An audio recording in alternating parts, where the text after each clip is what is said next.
Somebody sent me a question asking me about Hungar Kung Fu.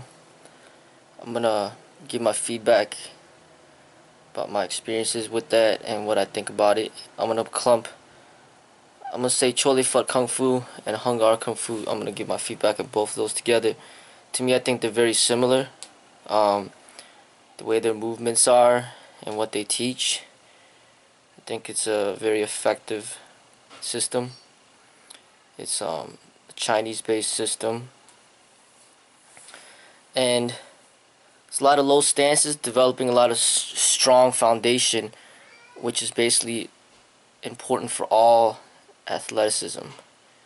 If you look at how important a strong foundation is, so they work a lot in like very low squats, you know, squat holds, what they call the horse stance, and other leg holds, which is extremely important in the martial arts and pretty much all sports.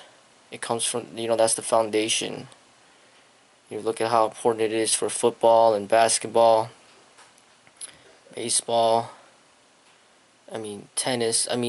Just think about, these sports, soccer. Think about boxing. Just think about, you know, if people don't have legs, how are they going to play the sport? Your legs are extremely important, and they focus a lot of the attention on the leg development. And then they also focus like on the upper body power. Basically, in Chole Foot, for example, it's mainly like working on a lot of the haymakers, like those very powerful punches. And basically, Chole Foot would be like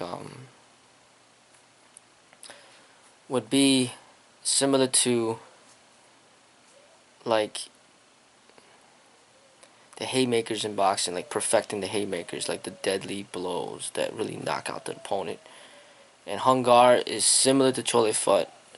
I've trained with just a few people that did the Hungar, who trained in that system, and they work on a very strong foundation. The people that I did train in it with, good people, modest, humble, not like violent people. I say that Hungar and Chole Foot are more systems that are geared towards street combat, not for combat sport.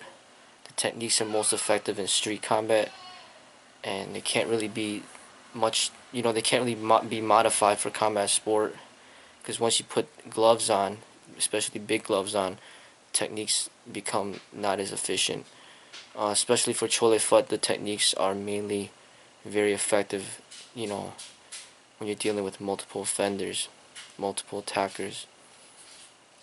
A lot of these Chinese-based systems, from Hungar to Chole Foot to Wing Chun to the Shaolin, to the Mantis Fist, Praying Mantis, and Eagle Claw, and all these types of style, systems that come from Kung Fu are typically geared towards street combat. They're not for combat sport, and that's what makes a lot of these Chinese systems a lot more practical and efficient and realistic than a lot of the other garbage that's out there, you know. But just like every single system, there are the limitations. You're basically just learning one foundation in order to prepare you for future training in other areas that are important for your development. I noticed that no school, that the students that join schools, the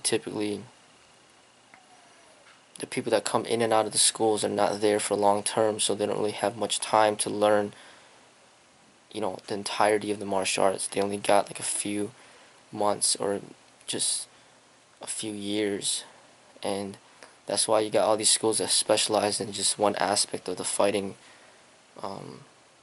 you know, of the one aspect of the martial arts, and that becomes a downfall for every single school that's trying to represent a system. But nonetheless, Hungar and Chole Foot, I do highly recommend those over stupid arts like blowjob jiu-jitsu and Muay Thai and things like that. I don't recommend that stuff. It's just those are combat sport oriented, and I favor arts that are more towards street survival, no rules, just things that work, that'll help protect you during great moments of danger, and also have a spirituality aspect in it. Choy Foot actually is supposed to have a spiritual aspect with the teaching of Buddha, because I think Phut is actually means Buddha. So I do recommend Hungar system, Choy Foot system.